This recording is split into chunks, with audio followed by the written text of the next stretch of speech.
사람은 한 번 알지 못하면 알 때까지 반복합니다. 그래서 2번 반복해서 알아듣지 못하면 3번 하고 3번에서 알지 못하면 4번이라도 합니다. 정말로 알아들어야 할 사실이 중요하고 꼭 전해야 할 내용이라고 한다면 이렇게 여러 번 반복해서 알아들을 때까지 합니다. 반복 학습이 필요한 이유도 제대로 알기 위해서입니다. 공부를 잘하는 사람들을 보면 물론 똑똑하기 때문이기도 하지만 정확하게 알고 그 문제를 자신의 것으로 만들기 위한 반복 학습이 이루어지기 때문입니다. 그런데 제대로 알 수 있도록 이렇게 반복 학습이 이루어졌는데도 제대로 알지 못하고 오히려 알려준 사실까지 잊어버리고 또 가르쳐준 바에 따라 살아가지 못하는 경우가 있습니다. 수없이 많은 시간과 가르침과 실제적인 경험을 통하여 알려주었고 확인해 주었는데도 불구하고 쉽게 잊어버리는 어리석음을 가지는 것이죠. 바로 이스라엘이 그런 존재입니다. 역사적으로 이스라엘의 모습은 하나님의 은혜로 인하여 구원을 받았음에도 불구하고 너무 쉽게 그 은혜를 잊고 살아가는 민족이었습니다. 애굽에서 종살이하던 이스라엘을 구원해내시고 홍해를 건너게 하시며 광야 40년 생활에서도 만나와 메추라기로 먹이셨던 하나님이셨습니다. 낮에는 구름 기둥으로 더위를 피하게 하시고 밤에는 불 기둥으로 그들을 감싸 주셨으며 이스라엘이 가야 할 길을 안내하고 인도하시는 참 좋으신 하나님이셨습니다. 그런데 당장에 목마르다고 불평하며 만나를 먹는 것이 지겨워서 종살이하던 애굽을 그리워했던 이스라엘 민족이었습니다. 가나안을 정탐하고 왔을 때에도 그들보다 작고 연약한 민족임을 한탄하고 다시 돌아가자고 했던 이스라엘 민족이었습니다. 가나안 땅에 들어와 나라를 형성하며 살아갈 때에도 이웃 나라 왕을 부러워하며 자기들도 그런 왕을 달라고 요구하면서 하나님의 직접적인 다스림을 거부했던 민족이었습니다. 왕이 세워지기 전에 사사들을 통하여 나라를 다스려 나갈 때에도 평안하다 싶으면 여전히 이웃의 우상을 섬기며 살아왔던 민족이었습니다. 나라의 위기가 다가올 때마다 하나님께서는 이스라엘의 지도자를 세우시고 그들을 통하여 나라를 다스려 나가도록 하셨습니다. 그래서 이스라엘을 다스리신 분이 누구인가를 사사들을 내세워 전쟁에서 승리할 때마다 확인하도록 하셨던 것이죠. 하지만 여전히 이스라엘은 좋으신 하나님을 배반했습니다. 주변 나라에서 쳐들어오고 전쟁에서 어려울 때는 하나님을 찾았던 이스라엘이었습니다. 그럴 때 하나님께서는 매번 전쟁에서 승리하게 해 주셨는데 전쟁에서 승리하게 되면 이스라엘은 금방 하나님을 잊고 살아간 것입니다.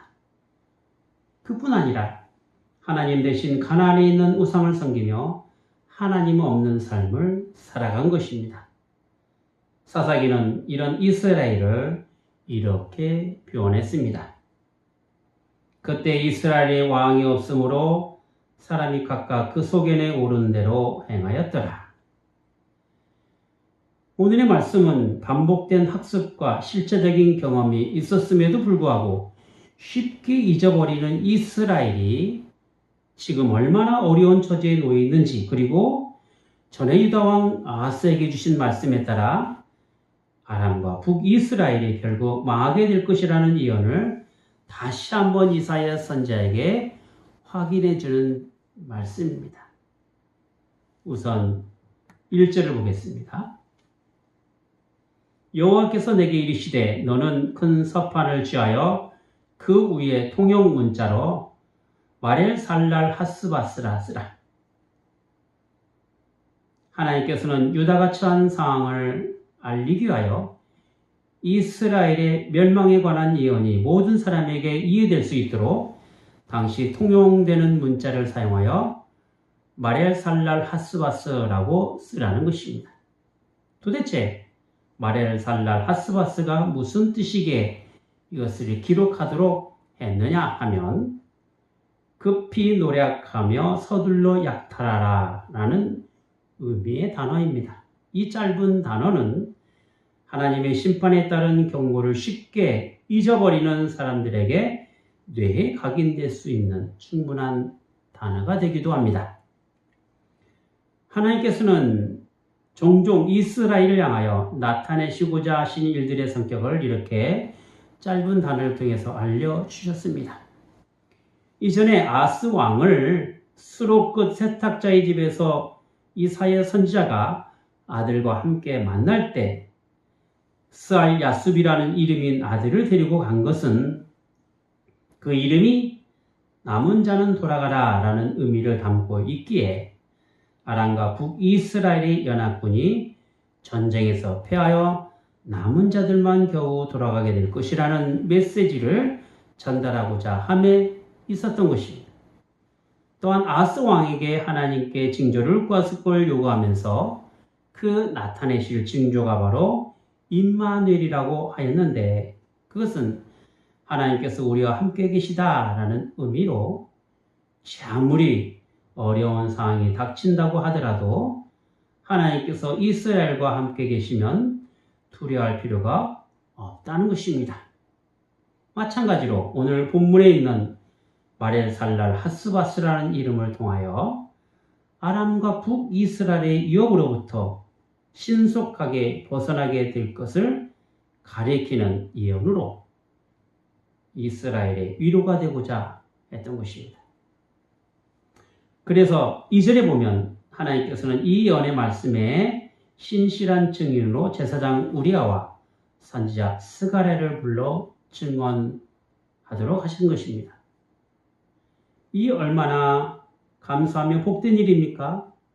한 번도 아니고 두 번도 아니고 세 번씩이나 아스 왕에게 연합군과의 전쟁에서 승리하게 될 것을 예언하는 징표로서 보여주시고 심지어 제사장과 선지자를 증인으로 세웠다라고 하는 것은 그 예언이 확실하다는 증거인 셈입니다.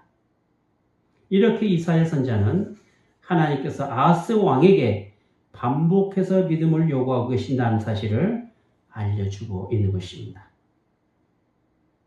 사실 마헬살랄 하스바스는 이사야 선지자의 아들의 이름입니다. 그리고 그 이름을 하나님께서 주셨습니다. 그리고 그 아들이 아빠와 엄마라 할 수 있는 그 아빠와 엄마라고 할 줄 아는 어른이 되기 전에 연합군이 멸망하게 될 것을 선언하기도 합니다. 이렇게 하나님께서는 선자의 아들 이름을 통해서라도 이스라엘을 향한 메시지를 전하고자 했던 것이고 이사야 선자는 충실하게 하나님께서 나타내시고자 하신 뜻을 왕에게 전했던 것입니다. 하지만 이런 이사야 선자의 메시지가 아스 왕에게 반복적으로 전해졌음에도 불구하고 여전히 아스 왕과 유다 백성들은 하나님을 버리고 연합군을 향하여 아부하게 됩니다. 6절 말씀 보겠습니다. 이 백성이 천천히 흐르는 실로아물을 버리고 르신과 르말리아의 아들을 기뻐하나니 여기서 실로아물은 예루살렘 중앙에 흐르는 작은 강으로서 안전한 유다의 상태를 의미하며 르신과 르말리아 아들은 아람과 북이스라엘 왕을 의미합니다. 그러니까 그들은 나라를 안전하게 지키실 하나님을 버리고 연합군이 가진 것 때문에 아부하는 나라가 되었다라는 것입니다.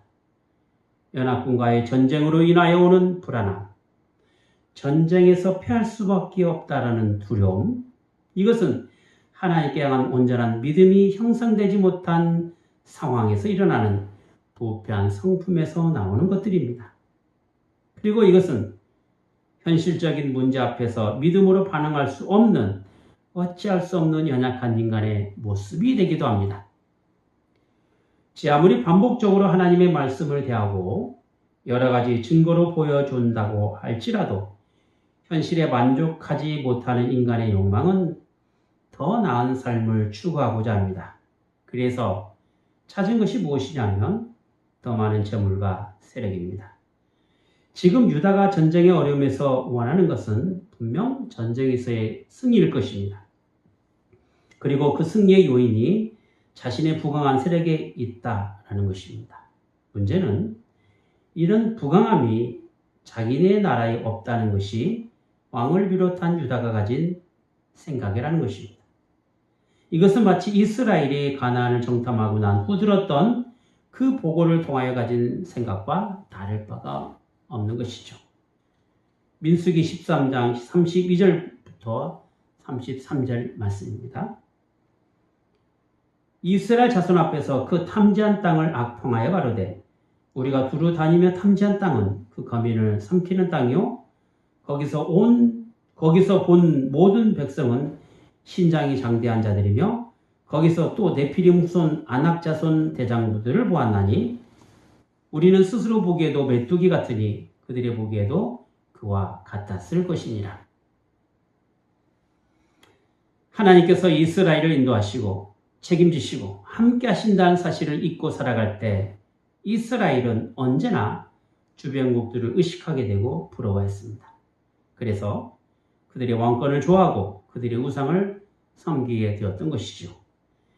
유다의 군사력이 연합군보다 없음을 보고 하나님을 믿고 따르는 대신 그들의 세력을 부러워하며 그들의 세력을 갖고자 했던 것입니다. 힘이 있는 사람에게 아부하고 힘이 없는 사람에게는 핍박하는 전형적인 세상 논리에 따라 살아가는 이스라엘이었던 것입니다.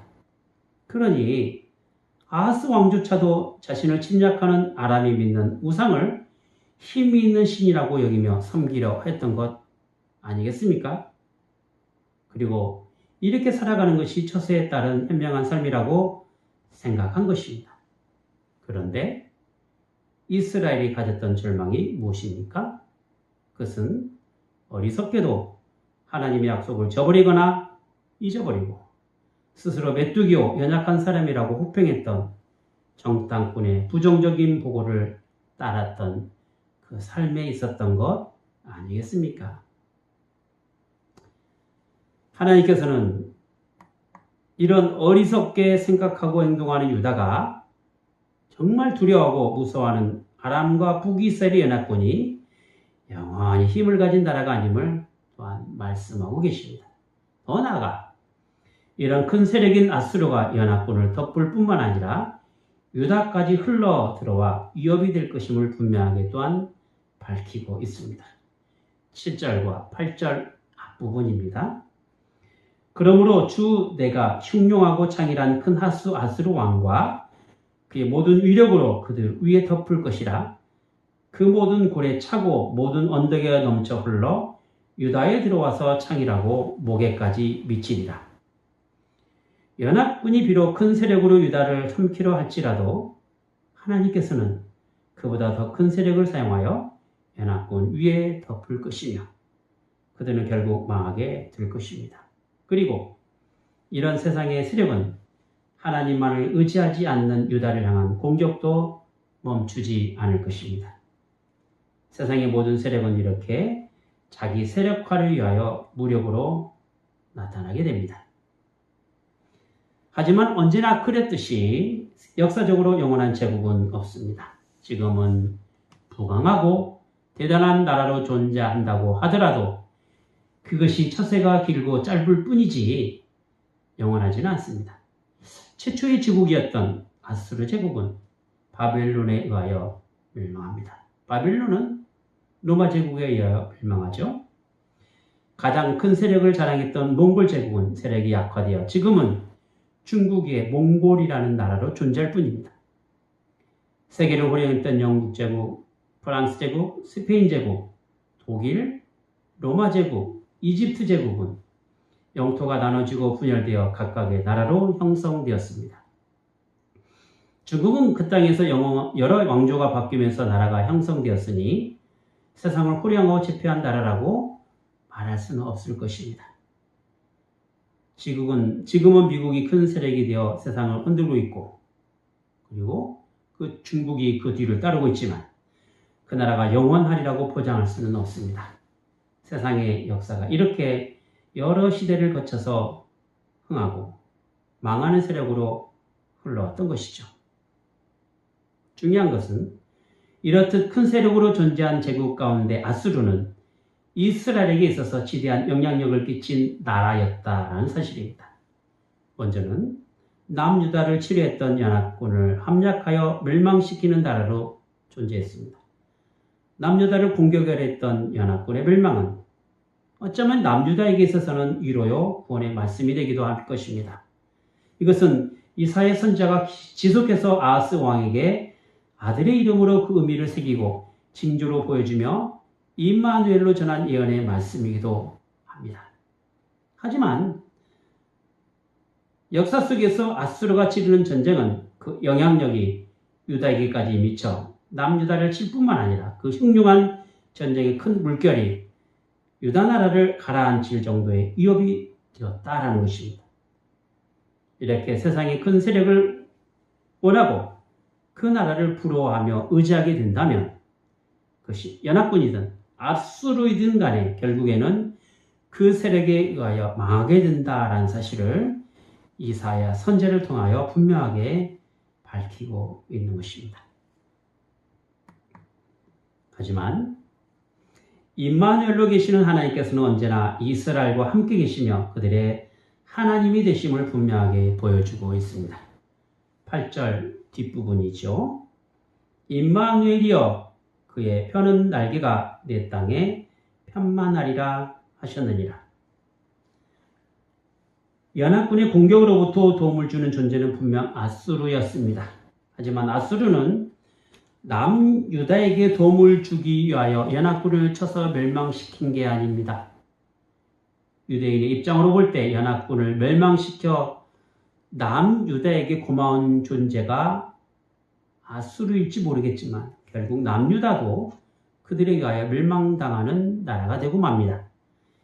이것이 결코 피할 수 없는 역사입니다. 우리는 이런 역사적인 현실 앞에서 세상의 세력은 영원한 아군도 영원한 적군도 없다는 사실을 알아야 할 것입니다.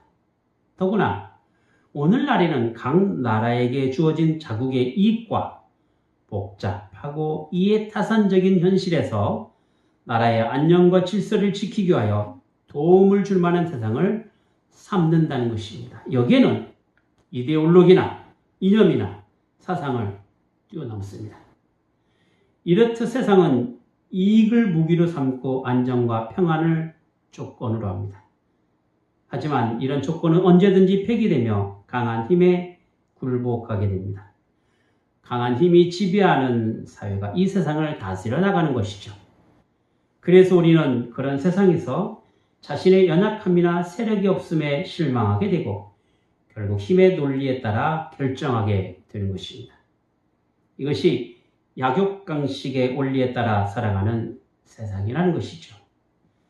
남이 가진 것으로 부러워하고 그것 때문에 힘이 있는 존재에게 아부하고 살아가는 것이 어쩌면 이 세상을 지혜롭게 살아가는 처세술이됨을 사람들은 공공연하게 이해하고 받아들이고 있는 것입니다. 어쩌면 우리가 믿는 사람이라고 말하면서 이런 세상 방법에 따라 살아가고 있는지 모릅니다. 아하스 왕이 그러했고 유다 나라가 그러했습니다. 그리고 이것은 하나님의 약속으로 주어진 영원한 하나님 나라와 그리고 그의 나라의 백성이 된 것과 그리고 주어진 영원한 생명에 값진 것을 미처 경험하지 못한 우리의 못난 모습이 되기도 할 것입니다. 물론 우리는 이 세상에 살아가면서 세상의 논리를 거부하며 살아갈 수는 없을 것입니다. 우리는 신앙 고백에 따라 하나님의 창조를 믿고 살아갑니다. 하지만 원숭이가 사람으로 진화가 된다라고 말하는 과학자들의 논리를 미워하거나 또 그런 모든 논리를 거부하며 살아가서는 안 될 것입니다. 사찰에 있는 불상이 우상을 섬기는 것이라고 모든 절에 있는 불상을 없애야 한다라고 하는 극단적인 행동을 하는 것, 그렇게 옳은 방법은 아닙니다. 우리는 세상이 주는 도움을 받아야 하며 그것을 지혜 있게 사용하는 것은 좀 바람직한 행동입니다. 설령 그것이 성경적으로 내용이 없고 우리 믿음과 아무런 상관이 없는 것이라 할지라도 우리의 생명을 유지하며 건강을 지키며 살아가는 데 유익이 될 수 있도록 올바르게 사용해야 할 것입니다.